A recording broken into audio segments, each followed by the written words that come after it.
नमस्ते सभी को। थोड़ी देर हो गई आने में, क्षमा चाहूँगा। समय तो 5 बजे से था। जल्दी से कुछ लोग लाइव हो जाएं ताकि मैं विषय पे आता हूँ। विषय आप लोगों को पता ही होगा। लॉकडाउन फिर से बढ़ गया है। इसी विषय को लेकर आज उपस्थित हुए हैं आप लोगों के बीच।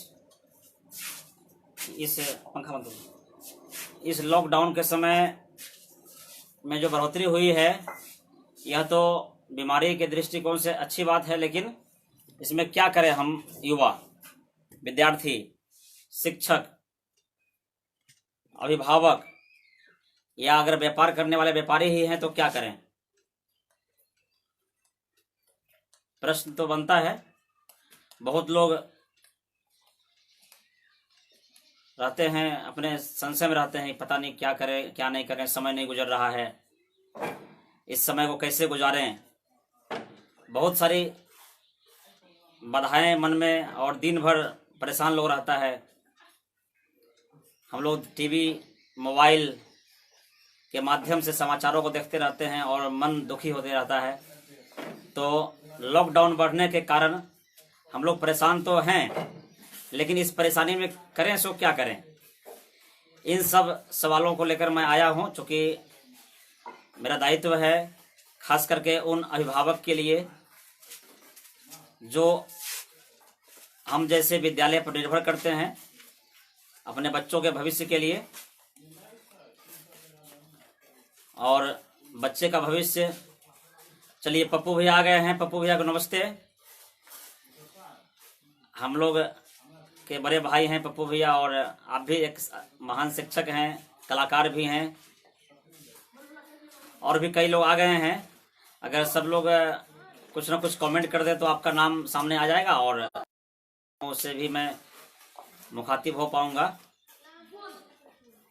तो सवाल जो है उसके जो मन में हम लोगों के सवाल आ रहे हैं, लॉकडाउन आज तक था, बढ़ गया, इस समय में बच्चे के अभिभावक क्या करें, युवा क्या करें? युवा तो सबसे अधिक परेशान है, खास करके वह युवा जो पढ़ाई कर रहे थे किसी न किसी कोचिंग संस्थान में या फिर कहीं न कहीं रहकर पढ़ रहे थे, चाहे पूर्णिया में पढ़ रहे थे या कटिहार में या पटना में या भागलपुर में या कहीं भी पढ़ रहे थे, या जो भी युवा देख रहे हैं उनके लिए बहुत ही परेशानी वाली बात है इस समय को गुजारना। तो सबसे पहले मैं युवा के बारे में ही कुछ विचार लेकर आपके बीच अपने विषय को शुरू करूंगा, लेकिन अभी 1-2 मिनट और रुका जाए, क्योंकि 5 लोग आए हैं देख रहे हैं, और भी कुछ लोग आ जाते हैं तो मैं विषय को लेकर आगे बढ़ जाऊंगा। अनिल भैया को भी नमस्कार। अनिल भैया भी आ गए हैं। बहुत सौभाग्य की बात है कि पप्पू भैया, अनिल भैया जैसे लोग भी जुड़ गए हैं।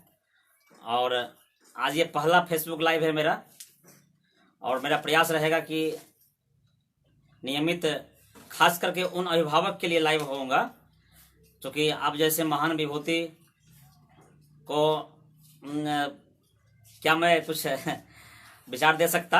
आप लोगों से तो सीखने का उम्र है मेरा, इसलिए आप लोग आशीर्वाद बनाए रखें, यही बहुत बड़ी बात है। चलिए, पूर्णिया पब्लिक स्कूल से जुड़े हुए जितने भी अभिभावक हैं, रॉकी जी भी आ गए हैं, आपको भी नमस्कार है। पूर्णिया पब्लिक स्कूल परिवार की ओर से सभी भाइयों को नमस्कार। कुछ लोग आ रहे हैं, जा रहे हैं, कभी कभी संख्या 10 तक पहुंच जाती है, कभी फिर घट जाती है, कोई बात नहीं है। हम लोग आज चूँकि यह विषय बहुत महत्वपूर्ण है, और इस महत्वपूर्ण विषय को लेकर अब समय नहीं गंवाते हुए मैं शुरू करता हूँ। युवाओं के लिए खास करके जितने भी युवा जुड़े हुए हैं और इसको सुनेंगे, बाद में भी सुन सकते हैं, और उनको सबसे पहले मेरा नमस्कार। मैं भी एक युवा हूँ, आप सबके तरह ही मैं भी एक युवा हूँ। चूँकि मेरा जो परिश्रम रहा है, जब मैं 7वीं क्लास में पढ़ रहा था उस समय से ही मेहनत करता हूं, तो मेहनत का क्या परिणाम होता है मुझे पता है। इसलिए मैं खासकर युवाओं से अनुरोध करूंगा कि इस लॉकडाउन के समय में अपना समय को मत गंवाइए। आप जहां भी हैं, जिस भी स्थिति में हैं, अपने आप को मजबूत बनाइए। इस लॉकडाउन को आप लॉकडाउन मत समझिए, इसे तपस्या का समय समझिए, क्योंकि प्रकृति और ईश्वर ने हम लोगों को बहुत ही बढ़िया अवसर प्रदान किया है। हम देख रहे हैं कि पहले जो हमारे पूर्वज गुजरे और अभी जो हमारे पिताजी हैं, दादाजी तो मेरे खैर नहीं है, लेकिन बहुत सारे युवा के दादाजी भी हैं, उनसे अगर पूछेंगे तो इतना लंबा समय कभी भी नहीं मिला था घर में रहने का, घरवास करने का। इसको हम लोग घरवास कहें, एकांतवास भी कह सकते हैं, क्योंकि एकांतवास और घरवास इतना अच्छा समय होता है खास करके युवाओं के लिए, विद्यार्थियों के लिए और व्यवसाय के लिए, कि यह समय फिर दोबारा पता नहीं कब आएगा कि नहीं आएगा। हमें ऐसा सोचकर इस समय को गुजारना है। हमें यह नहीं सोचना है कि पता नहीं क्या हो गया, कैसे गुजरेगा समय, बिजनेस ठप हो गया, व्यापार ठप हो गया, मेरा एजुकेशन ठप हो गया। ऐसे नहीं है। आप जिस व्यापार को कर रहे हैं या कर रहे थे, उस व्यापार में अधिक से अधिक अध्ययन कीजिए। यह अध्ययन करने का समय है। आज यूट्यूब ऐसा प्लेटफॉर्म है हमारे पास कि यूट्यूब पर हम अपने व्यवसाय से जुड़े हुए हजारों हजार फैक्ट्स ढूंढ सकते हैं और सीख सकते हैं, उसे अपने डायरी में नोट कर सकते हैं। ऑनलाइन जो किताबें हैं वह उपलब्ध है। आप पीडीएफ के माध्यम से बहुत सारी पुस्तक डाउनलोड कर सकते हैं, उसको पढ़ सकते हैं। अपने व्यवसाय से जुड़े हुए बहुत सारे गूढ़ नीति को सीख सकते हैं। आप देखे होंगे कि आपके व्यवसाय में बहुत बाधाएं आई होंगी, और आप जब अपने व्यवसाय को कर रहे थे तो उसमें बहुत ऐसा पॉइंट्स आप लोगों को आया होगा जिसमें कि आप लोग देख पा रहे होंगे कि व्यवसाय में कहीं ना कहीं कठिनाई आ रही है। कोई दुश्मन परेशान कर रहा है, कुछ प्रतिद्वंदी परेशान कर रहा है। प्रतिद्वंदी जो परेशान कर रहा था, दुश्मन जो परेशान कर रहा था, उस दुश्मन का इलाज हम कब ढूंढेंगे? यह वही समय मिला है, इलाज ढूंढने का समय मिला है। जो शिक्षक हैं, जो मेरे तरफ विद्यालय के संचालक हैं, जो सरकारी शिक्षक हैं, जो प्राइवेट शिक्षक हैं, उनको कभी न कभी अवश्य ही फील हुआ होगा बच्चों के बीच में कि मैं इस विषय का जवाब नहीं दे पाया। ऐसा तो है ही, क्योंकि सभी लोग पूर्ण नहीं है। शिक्षक पहले विद्यार्थी होते हैं, शिक्षक को पहले विद्यार्थी बनना पड़ता है। जो शिक्षक विद्यार्थी नहीं है वह शिक्षक नहीं है, वह शिक्षक नहीं है, और शिक्षक उनको बनना भी नहीं चाहिए। इसलिए पहले विद्यार्थी बने। अगर शिक्षक हैं तो पहले विद्यार्थी बने, मतलब पहले हम लोग विद्या का अर्जन करते हैं, तब जाके बच्चों को हम शिक्षा प्रदान करते हैं। अगर जो शिक्षक अध्ययन करना बंद कर देंगे तो उनकी शिक्षा समाप्त हो जाएगी। इसलिए अध्ययन जरूरी है। यह अध्ययन करने का समय मिला है। मैं अपनी बड़ाई नहीं करना चाहता हूं, लेकिन अपने बारे में मैं बताना चाहता हूं आप लोगों को कि जब से मुझे लॉकडाउन का पीरियड और लॉकडाउन का जो अवसर प्राप्त हुआ है, तब से मैं क्या कर रहा हूं। मेरे जीवन में मैंने गीता नहीं पढ़ा था, तो गीता पढ़ना बहुत आवश्यक है। खास करके जो भी सनातन धर्मी हैं, जो सनातन धर्मी नहीं भी हैं तो उन्हें भी गीता पढ़ना चाहिए। तो यह अवसर मुझे प्राप्त नहीं हुआ था। मन में कहीं ना कहीं एक ग्लानि थी कि हम सनातन धर्मी हैं और गीता नहीं पढ़े हैं अभी तक। बहुत सी जगहों पर हम लोग बोल देते हैं कि अरे गीता गीता गीता की चर्चा हो जाती है। तो चलो यही समय मिला है। मेरे मन में था कि कभी ऐसा समय मिलेगा, मैं जाऊंगा कहीं दूर और 1 महीने 2 महीने या 10 दिन का अवकाश लेकर जाऊंगा और गीता का अध्ययन करूंगा। इतना अच्छा समय मिला कि मैं गीता पढ़ लिया। योग में नियमित नहीं कर पाता था, एक आदत नहीं थी। चूंकि हॉस्टल है मेरा, तो रोजाना बहुत देर रात्रि से सोना, बच्चों को सुलाने के बाद सोना और बच्चों के उठने से पहले उठना। लेकिन उसमें कहीं ना कहीं हमको समय निकालना था, लेकिन नहीं निकाल पाया था समय। तो यह समय निकाल पाया मैं अपने जीवन में। अभी 1 घंटा से अधिक सुबह में अपने भाइयों के साथ, अपने घर के सदस्यों के साथ योग करता हूँ। सुबह 5:30 से शुरू होता है और 7 बजे समाप्त होता है। 7 बजे से 9 बजे तक ऑनलाइन क्लास है, फिर पूजा है। पूजा करने के समय ही पूजा रूम में ही मैं गीता का अध्ययन कर लेता हूँ। देखिए आप लोग हम लोग बहुत सारे ऐसे मित्र हैं जो सोचते होंगे कि आप जो है कोई दूसरे धर्म के मानने वाले होंगे तो बोलते होंगे कि भाई आप गीता का बात करना शुरू कर दिए। अरे गीता का बात नहीं, मैं बोल रहा हूँ कि आप जिस धर्म को मानते हैं, आप जिस भी धर्म को मानते हैं, जिस भी भगवान को मानते हैं, तो पूजा करना मतलब पूजा जो जिनको कर रहे हैं, जिनकी पूजा कर रहे हैं, तो पूजा करने का क्या मतलब है? उनको पूजा करने का मतलब यह है कि उनके बारे में जानना। जिनकी पूजा आप कर रहे हैं उनके बारे में जान नहीं रहे हैं। मान लीजिए हनुमान जी का मंदिर मिला रोड पे और ऐसे ऐसे कर लिया, ऐसे ऐसे कर लिया, ये करने से क्या होगा? हनुमान जी के बारे में जानिए, उनके जीवन को जानिए, उन्होंने क्या किया जीवन में जो आज हम लोग पूजा कर रहे हैं उनकी। भगवान रामचंद्र जी ने क्या किया जो उनकी पूजा कर रहे हैं? माँ दुर्गे ने हमें क्या दिया जो उनकी पूजा कर रहे हैं? तो उनके बारे में जानना भी एक वही सबसे बड़ी पूजा है। तो पूजा के समय जो है मैं गीता पढ़ना शुरू किया। गीता का पहला एक बार गीता अध्ययन करने के बाद दोबारा फिर से कर रहा हूँ। आज 11वां अध्याय मेरा हो चुका है और पहली बार जब पढ़ा तो तेजी में पढ़ लिया। हिंदी में ही पढ़ता हूँ, उसका संस्कृत पढ़ने में कठिनाई होती है तो कोई बात नहीं, हिंदी में पढ़िए, उसमें हिंदी अनुवाद भी होता है। अगर आपके पास नहीं है तो आप व्हाट्सएप नंबर दीजिए, मैं आपको PDF भेजता हूँ। PDF मेरे पास अवेलेबल है, आप PDF ले सकते हैं, उसमें हिंदी अनुवाद भी है, उसको पढ़ सकते हैं। तो चलिए कोई बात नहीं है, उसको पढ़ें, 1-2 अध्याय रोज पढ़ें। एक दिन में पूरा पढ़ने से समझ में नहीं आएगा, तो मैं एक बार पढ़ लिया, दोबारा जब पढ़ रहा हूँ तो गीता की जो पुस्तक है उसी में पेन से मैं कुछ लिख रहा हूँ, टिक कर रहा हूँ जो मुझे समझ में आ रहा है। तीसरा बार फिर पढ़ूंगा, जिसमें डायरी लेकर बैठूंगा, उसको नोट करूंगा और उससे कुछ अपने आत्मसात जो कर रहा हूँ वह अपने बच्चों के बीच, अपने समाज में भी दे पाऊंगा। चलिए ये विषय हो गया।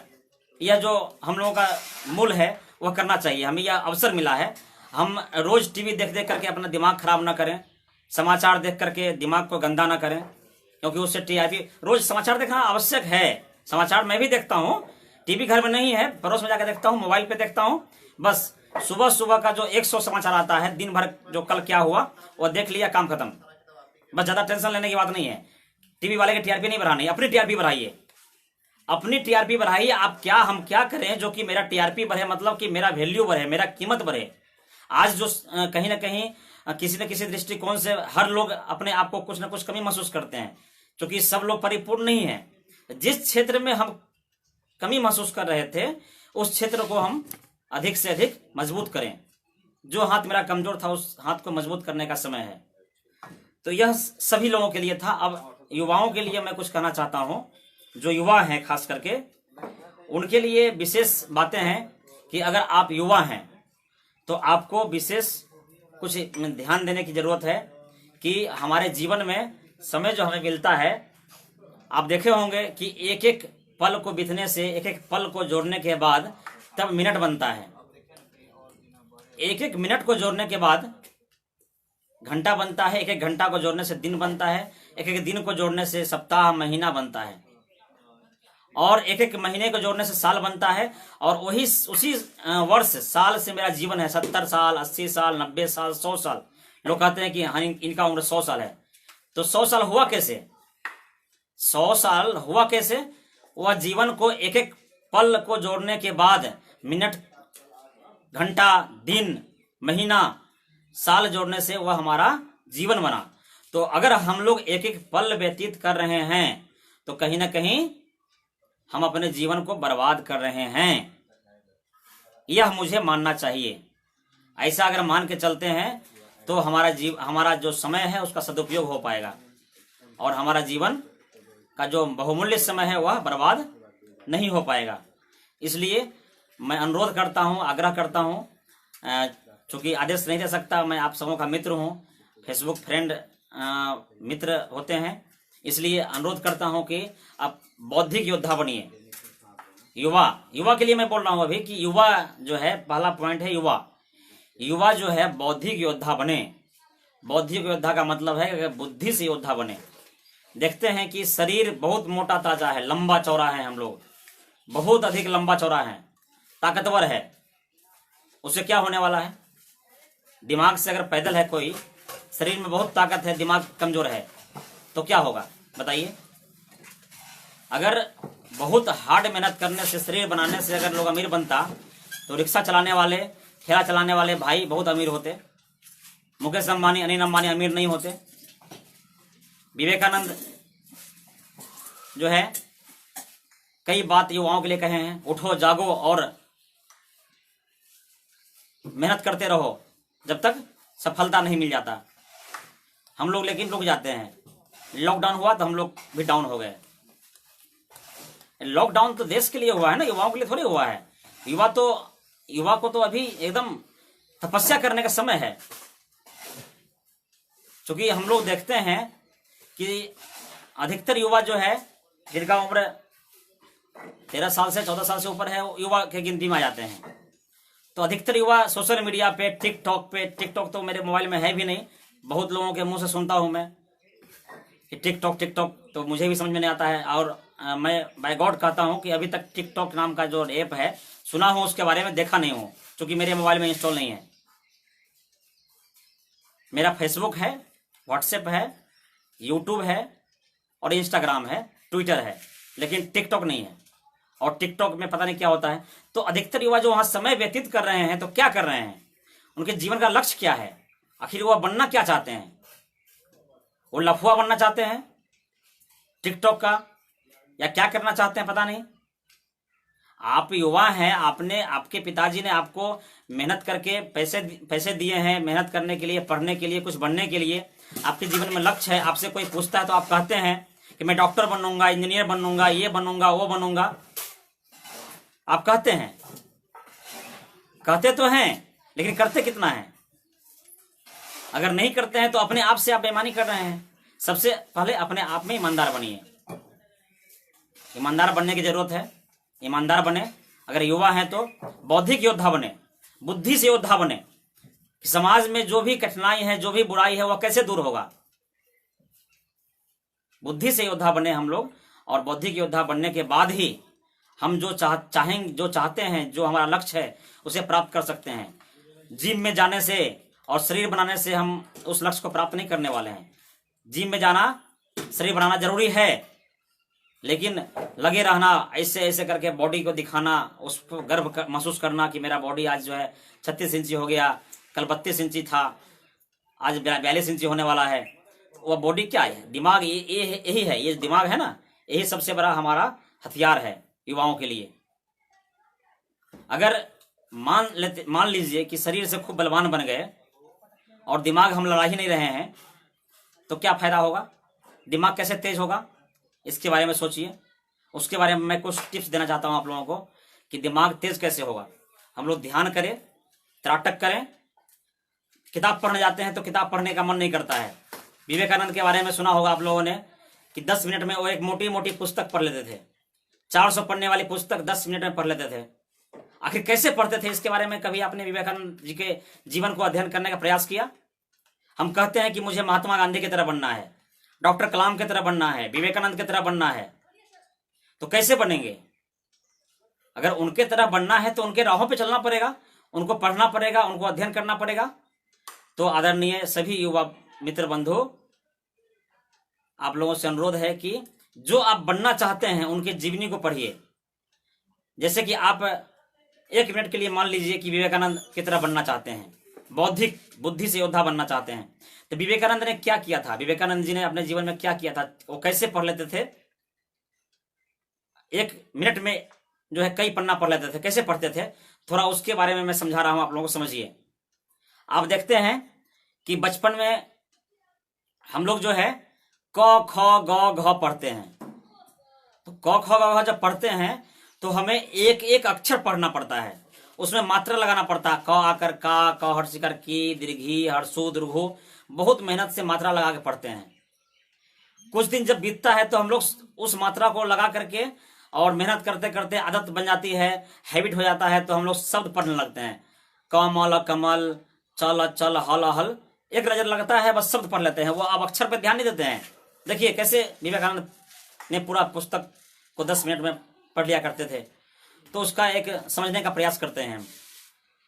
तो पहले अक्षर को पढ़ते हैं, अक्षर के बाद हम लोग शब्द को पढ़ते हैं, शब्द को पढ़ने में कठिनाई नहीं होती है। शब्द के बाद ऐसा समय आता है जो कि अध्ययन करते करते एक वाक्य तुरंत पढ़ लेते हैं। जितना देर में हम लोग एक शब्द पढ़ते, एक अक्षर पढ़ते थे बचपन में, उससे कम समय में एक वाक्य पढ़ लेते हैं। वाक्य पे नजर गया, तुरंत समझ गए क्या लिखा हुआ है।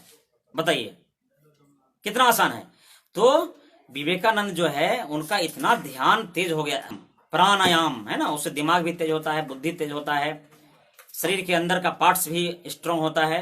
प्राणायाम करें, और प्राणायाम करके वह अपने दिमाग को इतना तेज कर लिए थे कि एक नजर में वह एक एक पैराग्राफ पढ़ते थे। और कुछ दिन के बाद ऐसा हुआ कि एक नजर में वह एक पन्ना पढ़ लेते थे। वह सिर्फ नहीं करता है, किताब पढ़ने बैठते तो नींद आने लगती है, ध्यान नहीं जाता है, पेट में दर्द हो गया, सर में दर्द हो गया। ऐसा होने के पीछे भी कारण है। उस कारण पे भी मैं बात करूंगा आज। लगता है कि युवाओं के बारे में बात करते करते ही आज का समय समाप्त हो जाए। तो फिर से आते हैं। तो इस तरीके से विवेकानंद की तरह हम लोग कैसे बन सकते हैं? तो लगातार पढ़ें, आदत बनाएं। आदत कैसे बनेगी? हम लोग एक दिन पढ़े, किताब लेकर बैठे, नींद आ गई, छोड़ दिया, वो मन नहीं लगता, पढ़ने में मन नहीं लगता, कैसे क्या होगा? तो अगर मन नहीं लगता है तो मन कैसे लगाएं? मन क्या होता है, मन के बारे में समझे, पहले मन पे तो काबू करें। क्योंकि हमारा शरीर यहाँ है, मन कहीं और है। हम लोग देखते हैं कि शरीर हमारा यहाँ रहता है और मन कहीं और रहता है। यह बहुत समस्या है हम लोगों में, ठीक है? तो उस पर कैसे काबू कर सकते हैं, कैसे नियंत्रण पा सकते हैं मन और शरीर पर, उसके बारे में थोड़ा समझते हैं, ठीक है?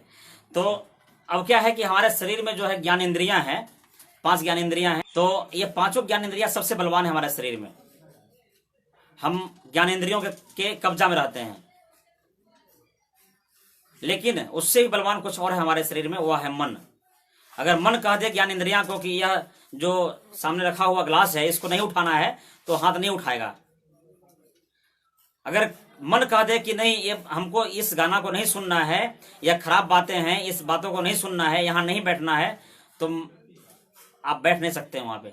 तो मन बलवान है, और मन से भी अधिक बलवान है बुद्धि। तो इसलिए बलवान है बुद्धि कि अगर मन हमारा कुछ कह देता है कि आज हमको सिनेमा देखने जाना है, लेकिन हम लोग अपने बुद्धि से उसको काटते हैं कि उससे कोई फायदा नहीं है सिनेमा देखने से। तो हमारे पास बुद्धि का हथियार होना अनिवार्य है। बुद्धि जैसा हथियार हमारे पास अगर हो जाएगा तो हम मन पे काबू पा सकते हैं। मन हमारा कहीं नहीं भागेगा, मन पर नियंत्रण पाया जा सकता है। तो ज्ञान इंद्रियां हमारे जो शरीर में है, ज्ञान इंद्रियों से अधिक बलवान हमारा मन है, मन से अधिक बलवान बुद्धि है। इसलिए बुद्धि का विकास क्यों न करें हम युवा जो है, बुद्धि का विकास क्यों न करें? तो मन पे काबू हम लोग कैसे पा सकते हैं? मन पे काबू पाने के लिए बुद्धि को बढ़ाना होगा। तो बुद्धि हम कैसे बढ़ाएं? बुद्धि बढ़ाने के लिए हमारे पास बहुत हथियार है। वो हथियार क्या है कि हमारे घरों में कई वर्षों से रखा हुआ गीता है, रामायण है, धार्मिक पुस्तकें हैं, महापुरुषों की जीवनी है, उसको निकाले पढ़ें। अगर आपके पास नहीं है तो आप मुझे बोल सकते हैं। मेरे पास बहुत सी पुस्तकें हैं, PDF में मैं आपको भेज दूंगा। और आपको अगर ध्यान लगता है कि हाँ 1 घंटा 10 मिनट नहीं पढ़ पाते हैं, तो उसका एक ही उपाय है, रोज सुबह बैठिए, योग कीजिए, प्राणायाम कीजिए, और अवश्य ही आपको अपने मन पर काबू आ जाएगा। आपका मन कहीं नहीं भागेगा, इसका प्रमाण है। और आज मैं घंटों घंटों पढ़ लेता हूँ। पहले मुझे पढ़ने में भी कठिनाई होती थी कि तुरंत पढ़ता था, ध्यान यहाँ से वहाँ चले गया, यह सब बंद हो गया। और मन को, बुद्धि को साफ रखने के लिए दिमाग को साफ रखना पड़ेगा, और दिमाग को साफ रखने के लिए पेट को साफ रखना पड़ेगा। क्योंकि हम लोग देखते हैं कि पेट अगर हमारा, ये विद्यार्थियों के लिए, अब मैं विद्यार्थी पे आता हूँ कि विद्यार्थी जो है, ये विद्यार्थी युवा सबके लिए है। और जितने भी लोग सुन रहे हैं, आप अगर विद्यार्थी नहीं भी है, युवा नहीं भी है, तो भी सबके लिए यह उपाय है, आप सब करें कि कैसे हमारा पेट साफ होगा। सुबह सुबह सूर्योदय से आधा घंटा पहले उठे और 1.25 लीटर पानी पिए। 1.25 लीटर पानी हम लोग, बहुत कम लोग पीते हैं, और लगभग लोग नहीं पीते हैं। वो कब पीते हैं? जब डॉक्टर कहते हैं, जब हॉस्पिटल में भर्ती हो जाते हैं और कई बीमारियां उनके अंदर, गैस्ट्रिक, बवासीर, पथरी, किडनी का प्रॉब्लम, हार्ट का प्रॉब्लम, प्रेशर हाई लो होना, अन्य तरीके का प्रॉब्लम जब शुरू हो जाता है, तो डॉक्टर जब कहते हैं तब वह पानी पीते हैं। लेकिन मैं आप सबों से कहता हूं कि आप लोग इस उपाय को अपनाइए, और अगले दिन से इस प्रभाव शुरू हो जाएगा। आप लोग जो है सूर्योदय से आधा घंटा पहले उठें और 15 साल से अधिक उम्र है तो 1.25 लीटर पानी पिए, यानी कि पानी है अगर बड़ा लोटा है आपके घर में तो 1 लोटा में आ जाएगा। यह 50 बीमारियों का जो जड़ है उसे मैं बता रहा हूं आप लोगों को। लगभग 50 बीमारी जो है पेट साफ नहीं होने की वजह से होता है। आपका ध्यान भटक जाता है पेट साफ नहीं होने की वजह से। पेट में गंदगी भरा होता है तो इसलिए मन नहीं लगता है पढ़ने में, मन नहीं लगता है कोई काम करने में, मन बैठता ही नहीं है। शरीर जहां रहता है वहां मन रहता ही नहीं है, परेशान रहता है।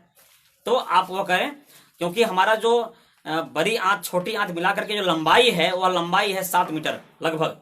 ये साइंस की बात है, समझें, प्रमाणित है। डॉक्टर साहब हैं, जानते होंगे, अरविंद जी जुड़े हुए हैं, अरविंद जी समझ रहे होंगे, सब लोग जो पढ़े लिखे हैं सब समझते हैं। ये 7 मीटर लगभग लंबा होता है। ये 7 मीटर लंबा साफ होगा तब तो। साफ कैसे होगा? सुबह हम लोग उठते हैं, किए चले गए, ब्रश नहीं किए तो कुल्ला उल्ला किए चले गए, कहां चले गए? छोटा रूम जहां जाके हम त्याग करते हैं।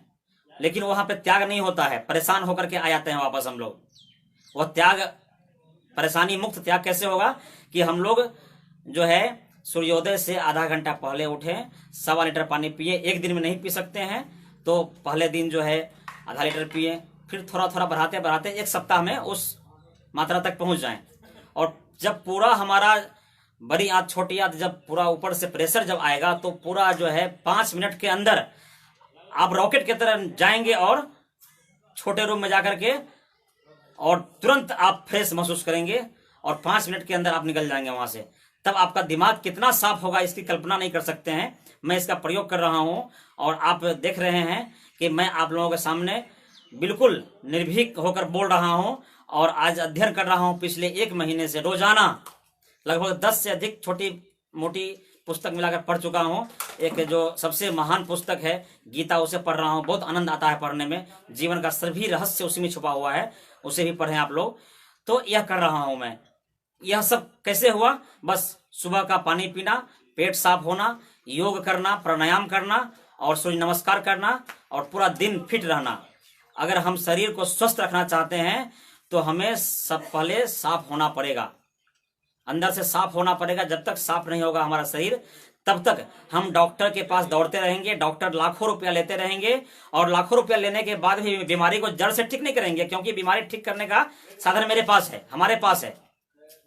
आप लोगों को यह जानना चाहिए कि हमारा बॉडी जो है 65% पानी से ही बना हुआ है।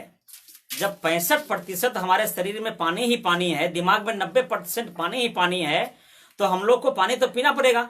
अगर भोजन कर रहे हैं हम लोग 2 किलो रोज, तो पानी कितना पीना पड़ेगा? कम से कम 6 लीटर 7 लीटर पानी पीना पड़ेगा। उसमें भी सुबह का पानी बहुत बहुत महत्वपूर्ण है।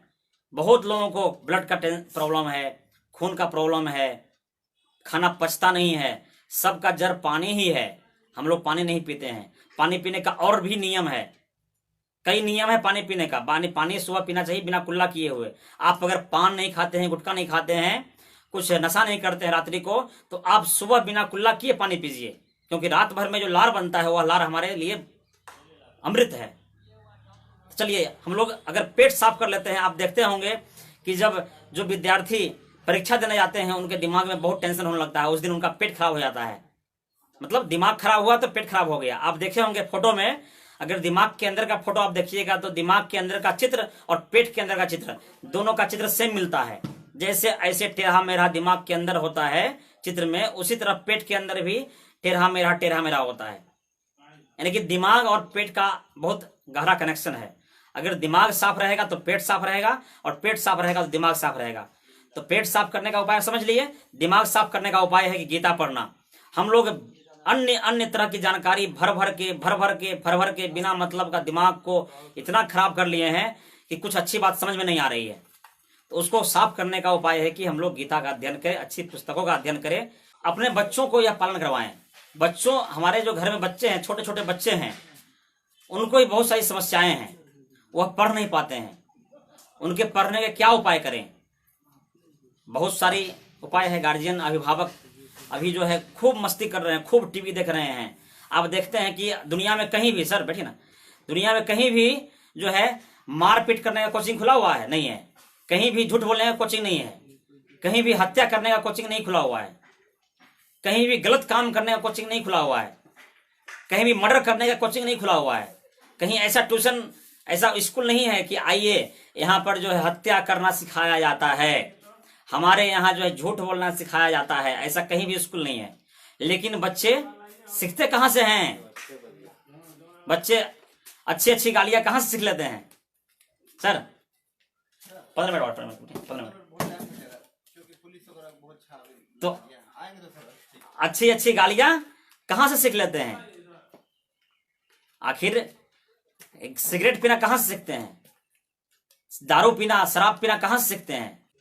गांव समाज में देख रहे हैं, टोले मोहल्ले में देख रहे हैं, शहर में देख रहे हैं, हैंडल छोड़ के चलना, बाइक रेसिंग करना। अरे क्या मिलने वाला? जुल्फी बढ़ा करके, जींस पहन करके अपने आप को हीरो बताना। अब कुछ दिन बाद वही हीरो जो है चौक पे खड़ा होकर के फुचका बेच रहा है, वही हीरो जो है चौक पे खड़ा होकर के चाउमीन बेच रहा है ना, बर्गर बेच रहा है, पिज्जा बेच रहा है, होम डिलीवरी कर रहा है। वही हीरो जो हीरो कल अपने आप को हीरो समझ रहा था। तो क्यों हम व्यतीत कर रहे हैं इस समय को? इस समय को समझें और समझ करके अपने बच्चों को हम विशेष ध्यान दें। यह जितनी भी बुराइयां हैं, यह सब बुराइयां कहाँ सीखते हैं बच्चे? टीवी से सीखते हैं, मोबाइल से सीखते हैं। आपने अभी तक अपने बच्चों को मोबाइल पे गेम खेलते हुए देखा? गेम में हथियार लिए हुए डिस्का डिस्का कर रहा है, एकदम पूरा जो है दुश्मनों को मार रहा है, खुद भी मर जाता है बच्चा। बहुत सारा ऐसा गेम सुनते हैं, आया टीवी में, न्यूज में देखने को मिला था, पेपर में पढ़ने को मिला था कि बच्चे जो है गेम खेलते खेलते छत से कूद गए। बताइए हैं? आप इस पे ध्यान नहीं दे पाते हैं, बोलते हैं कि बच्चा मानता ही नहीं है। अरे मानेगा क्यों नहीं? आप नहीं मानते हैं ना। बच्चे के सामने में आप अगर मोबाइल लेकर रहेंगे तो बच्चा क्या आपका आरती उतारेगा? कि बच्चा भी आपसे मोबाइल मांगेगा? घर में आप टीवी देख रहे हैं, सीरियल देख रहे हैं जिसमें झगड़ा सिखाया जा रहा है, तो बच्चे भी झगड़ा सीखते हैं। सब बीमारी जो है वह टीवी सीरियल से ही और मोबाइल से ही बच्चे सीखते हैं। किसी भी स्कूल में, कहीं भी, किसी भी कोचिंग में, चाहे कोई स्कूल हो, कोई कोचिंग हो, कोई शिक्षक हो, गलत बात कहीं नहीं सिखाया जाता है। इसलिए कभी भी शिक्षक का दोष मत दीजिए। दोष तो आपका है कि आप अपने घर में टीवी लगा रखे हैं, अपने घर में मोबाइल दे दिए हैं बच्चों को, जो मोबाइल देख देख के बच्चा अपना दिमाग खराब कर रहे हैं। आप भी परेशान हो रहे हैं। अभी आप जो है इस लॉकडाउन में टीवी देख देख करके दिमाग खराब कर रहे हैं। पता नहीं कब मर जाएंगे, कितना लोग मरे, क्या हुआ नहीं हुआ। अरे देखना जरूरी है, सरकार काम कर रही है, करने दीजिए। सभी लोग कर रहे हैं, उनको थैंक यू बोलिए।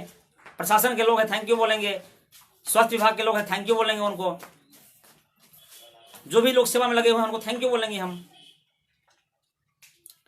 बहुत सारे संगठन के लोग सेवा में लगे, थैंक यू बोलेंगे। लेकिन टीवी को देखने का समय बना दीजिए। घर में टीवी रखना जरूरी है। टीवी का एक रूम बना दीजिए, उसमें ताला लगा दीजिए। टीवी बस इतना ही समय में चलेगा। रामायण शुरू होगा तो टीवी चलेगा, नहीं तो बंद रहेगा। सुबह में न्यूज देखेंगे 1 घंटा टीवी चलेगा, नहीं तो बंद रहेगा। आप अगर किताब पढ़ेंगे तो उसको देखकर आपके बच्चे भी किताब पढ़ेंगे। आप अगर मोबाइल देखेंगे तो आपके बच्चे भी मोबाइल देखेंगे। आपको यह समझना होगा कि आप जो रात दिन इतना काम कर रहे हैं, इतना मेहनत कर रहे हैं, दौड़ रहे हैं, भाग रहे हैं, घर बना रहे हैं, अपने घरों में 20 mm का छड़ दे रहे हैं ताकि मेरा घर जो है बिल्डिंग बन जाए, इस पे 5 मंजिला बना ले मेरा बेटा। अरे बेटा को बिल्डिंग बना के देने की क्या जरूरत है? उसके तो दिमाग दीजिए ना। यह दिमाग देने की जरूरत है। उसको पसंद नहीं आएगा, ये बिल्डिंग बुलडोजर लेके गिरा देगा, अपना बिल्डिंग बनाएगा वो। उसको पूर्णिया पसंद नहीं आएगा, पटना में रहेगा। पटना पसंद नहीं आएगा, दिल्ली में रहेगा। उसको घर से क्या मतलब है? घर ने मत बनाइए। घर बनाने से, घर बनाइए कोई अपना रहने, अपने जीवन का बनाइए। ऐसा नहीं कि बस पुल के तरह मोटा मोटा पिलर दे रहे हैं, घर पे घर बना रहे हैं। अरे ये कर क्या रहे हैं आप लोग? अपने बच्चों को तो बनाइए। जिनके लिए घर बना रहे हैं वो उसको बना ही नहीं रहे हैं। घर तो बना लिए, बच्चे को नहीं बना पाते हैं। ये अभिभावक के लिए है। मेरा पॉइंट था कि आज मैं युवा के बारे में बोलूंगा, विद्यार्थी के बारे में बोलूंगा, अभिभावक के बारे में बोलूंगा, अंतिम में व्यापारी के बारे में बोलूंगा। मैं अंतिम मेरा जो स्पीच होगा वह व्यापारी के लिए होगा। जो व्यापार में जो लोग परेशान हैं अभी, उनके लिए भी मेरा कुछ पहले भी बोल चुका हूँ व्यापार के लिए, अभी भी लास्ट में बोलूंगा। लेकिन अभी विद्यार्थी और अभिभावक का बहुत ही मूल पॉइंट चल रहा है, जिससे मैं परेशान, मेरा साक्षात अनुभव है। मैं देखता हूँ अभिभावक को नजदीक से देखने का अवसर मिलता है। विद्यालय में बच्चे 4 घंटे, 5 घंटे, 6 घंटे रहते हैं, घर में रहते हैं 18 घंटा। और आते हैं अभिभावक बोलते हैं क्या कि अरे स्कूल में आपके यहाँ तो 3 साल हो गया सर, बच्चा अभी तक जो है ये नहीं सीखा है, वो नहीं सीखा है। अरे सीखेगा कैसे? आप घर में क्या कर रहे हैं? उसी क्लास का तो और बच्चा है, वो कैसे सीख रहा है? एक क्लास में कम से कम तो 30 बच्चा होता ही है, अधिकतम 60 हो सकता है। तो 30 बच्चा में से सब तो कमजोर नहीं है। अगर शिक्षक नहीं पढ़ाते तो वो जो 10 बच्चा तेज है या 15 बच्चा तेज है, कैसे तेज होता?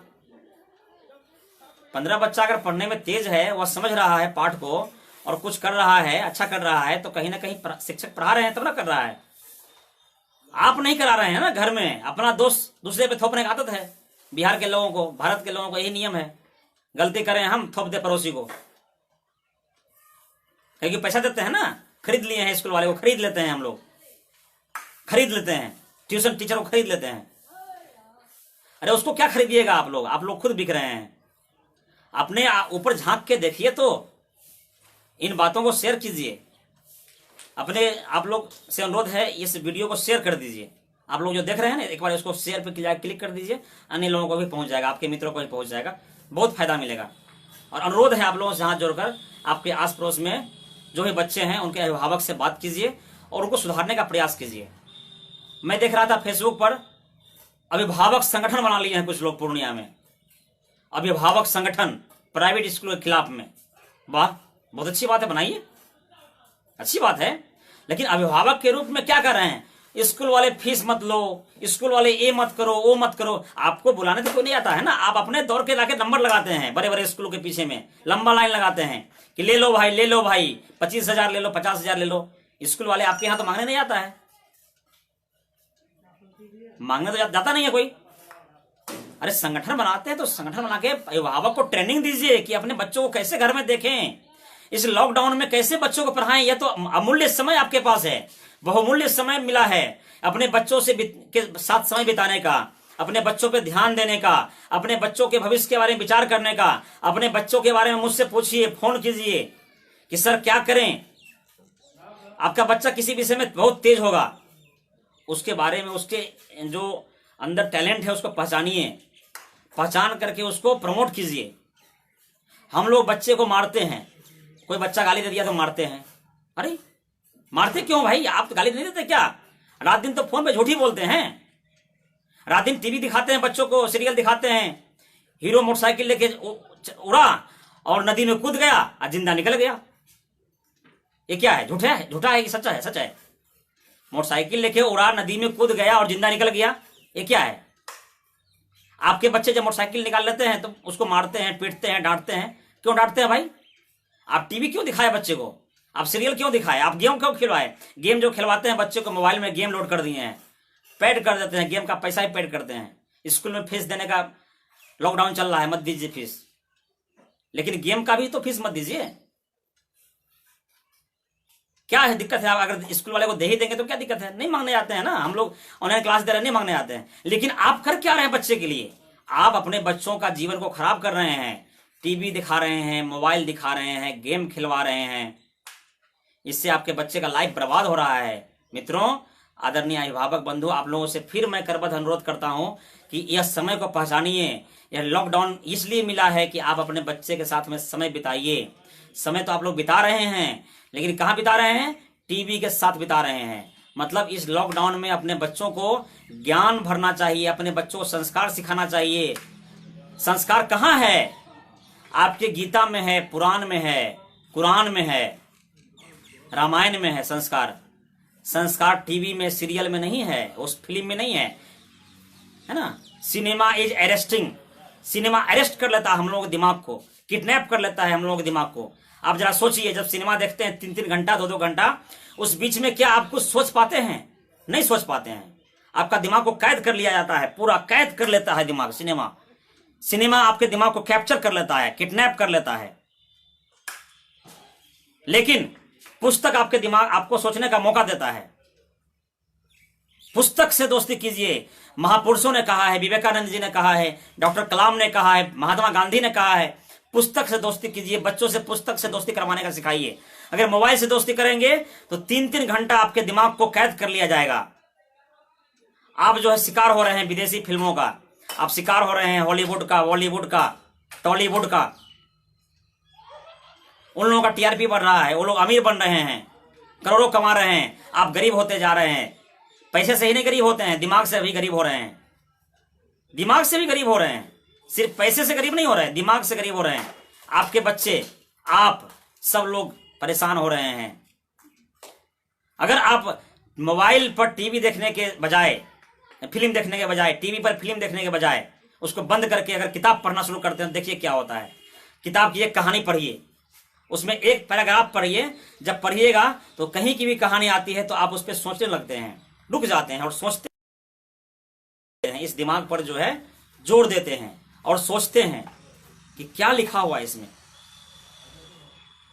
क्या लिखा हुआ है इसमें, क्या पॉइंट है, कहाँ का पॉइंट है। तो ऐसा करते हैं तो आप अपने दिमाग पे जोर देकर के दिमाग को बढ़ाते हैं। दिमाग जो है, दिमाग के बारे में कहा, चाकू के तरह तेज होता है दिमाग। चाकू का जैसे धार होता है ना, वैसे ही दिमाग का धार होता है। चाकू के धार की तरह दिमाग का धार होता है। तो जितना चाकू का यूज करते हैं उतना ही चाकू तेज रहता है, और दिमाग का भी जितना यूज करते हैं उतना ही दिमाग तेज रहता है। साइंस में अध्ययन करके प्रूव किया गया है कि 6 साल में बच्चे का दिमाग 90% विकास हो जाता है। 6 साल में, 6 वर्ष का जब बच्चा होता है तो बच्चे का दिमाग 90% विकास हो जाता है। हम उससे पहले आते हैं गर्भावस्था में। जब बच्चा गर्भ में होता है उस समय बच्चे का दिमाग 90% के जगह पे 70% विकास हो जाता है। गर्भावस्था में शिक्षा की जरूरत है। गर्भावस्था से अगर आप लोग कमेंट करेंगे, आप लोग डिमांड करेंगे, तो मैं एक दिन विशेष लाइव आऊँगा, अगले संडे को हो या उससे पहले हो, जब भी आप मुझे बुलाएंगे तो मैं एक दिन विशेष लाइव आऊँगा। किसके लिए? सिर्फ बच्चे के बारे में। वह 1 घंटा का लाइव होगा सिर्फ बच्चों के बारे में। गर्भावस्था में कैसे शिक्षा देना चाहिए। अभिमन्यु का प्रमाण है हमारे पास, प्रहलाद का प्रमाण है हमारे पास, हमारे धर्म ग्रंथों में, हमारे स्कूलों में प्रमाण है। अभी बिहार में ऐसे कई गुरुकुल हैं, स्कूल हैं जिनके पास प्रमाण है, और आपके भी घर में होगा। अगर माँ गर्भ में जब बच्चे रहते हैं उस समय माँ अगर फिल्म देखती है तो बच्चे सुपरस्टार पैदा होते हैं, है ना। बच्चे अगर, माँ अगर झगड़ालू माहौल में रह रही है तो बच्चे भी झगड़ालू होते हैं। माँ अगर अच्छे अच्छे किताबों को पढ़ रही है, महापुरुषों के जीवनी को पढ़ रही है, समझ रही है, तो बच्चे भी वैसे ही निकलते हैं, वैसे ही सोच वाले होते हैं।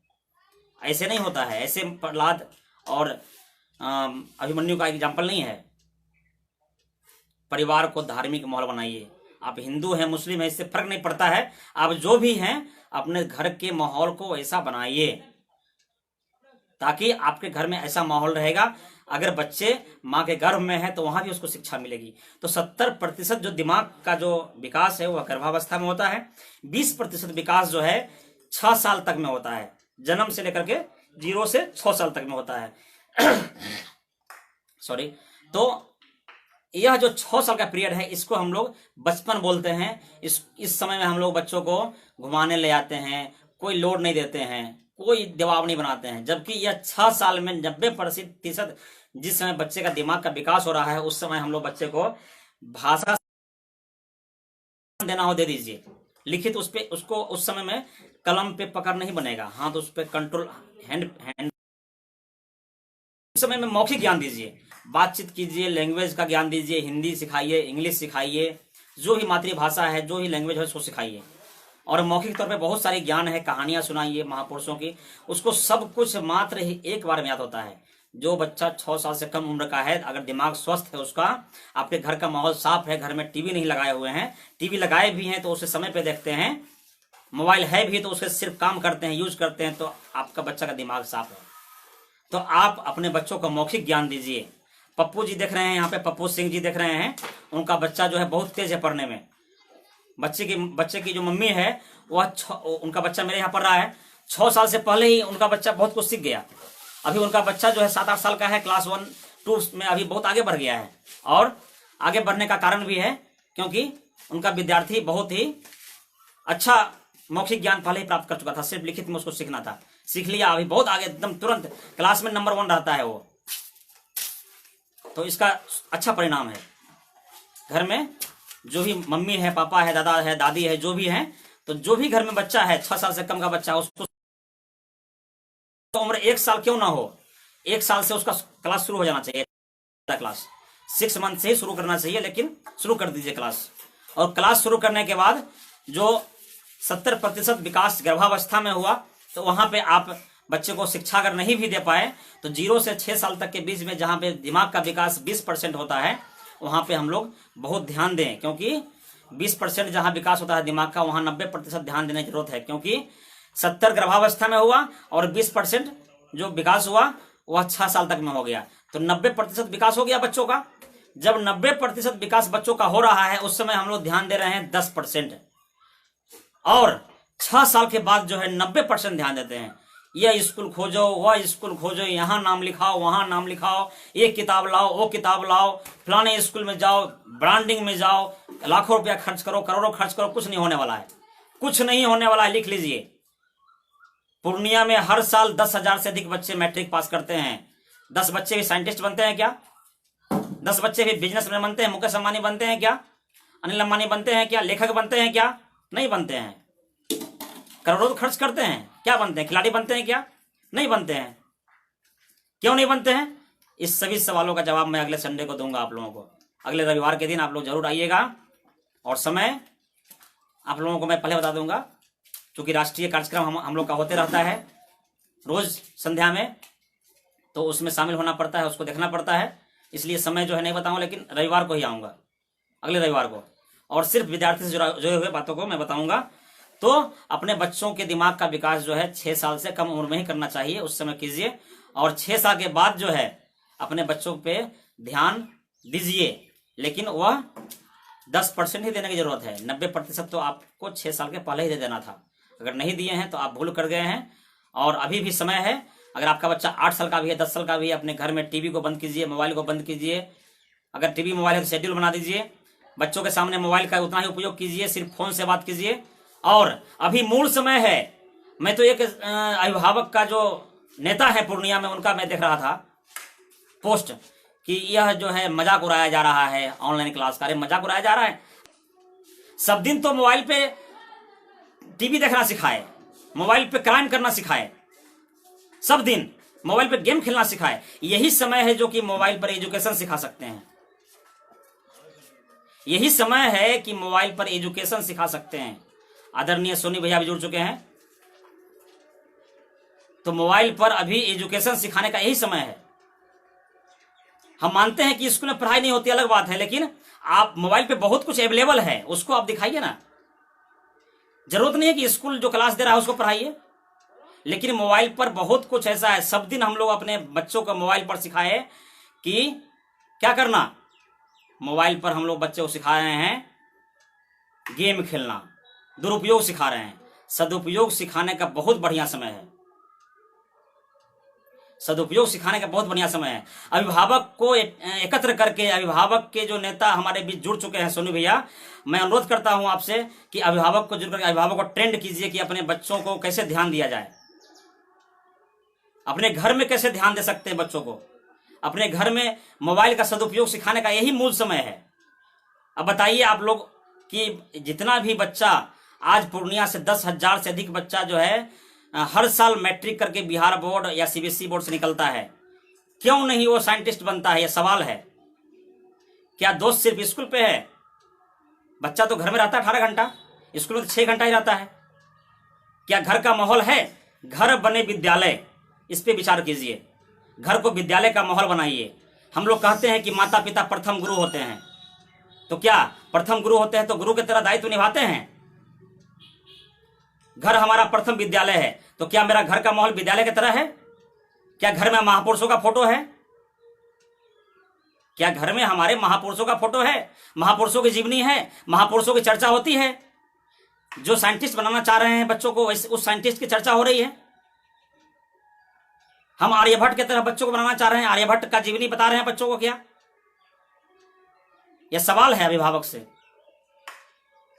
अगर नहीं कर रहे हैं तो हम खुद अभिभावक होकर के बच्चे का दुश्मन है, क्योंकि यह कहा ही गया है कि अभिभावक जो होते हैं वह बच्चे का प्रथम, माता पिता जो है प्रथम गुरु हैं। घर पहला विद्यालय है। तो पहला विद्यालय और पहला गुरु सिर्फ बोलने से नहीं होगा, पहला गुरु के तरह बनना भी पड़ेगा। और घर का माहौल भी विद्यालय से भी अच्छा बनाना पड़ेगा, क्योंकि जिस समय बच्चे का क्योंकि घर में बच्चे का जो समय बीतता है वह विद्यालय से अधिक बीतता है। घर के हर एक वस्तु में साइंस जुड़ा हुआ है, घर के हर एक वस्तु में गणित है। आप खोजिए कहाँ साइंस है। घर में ब्रश करते हैं वहां भी साइंस का काम हो रहा है, पानी पीते हैं वहां भी साइंस हो रहा है, हम लोग सुबह उठते हैं घड़ी देखते हैं वहां गणित का काम हो रहा है। क्या नहीं हो रहा है हमारे घर में? क्या नहीं है? साइंस भी घर में है, मैथ भी घर में है, सब कुछ घर में है। लेकिन हम लोग स्कूल को दोष देते हैं, स्कूल में ये नहीं हुआ तो वो नहीं हुआ। लेकिन क्या है कि यह सब संभव है अगर अभिभावक चाह ले तो। अभिभावक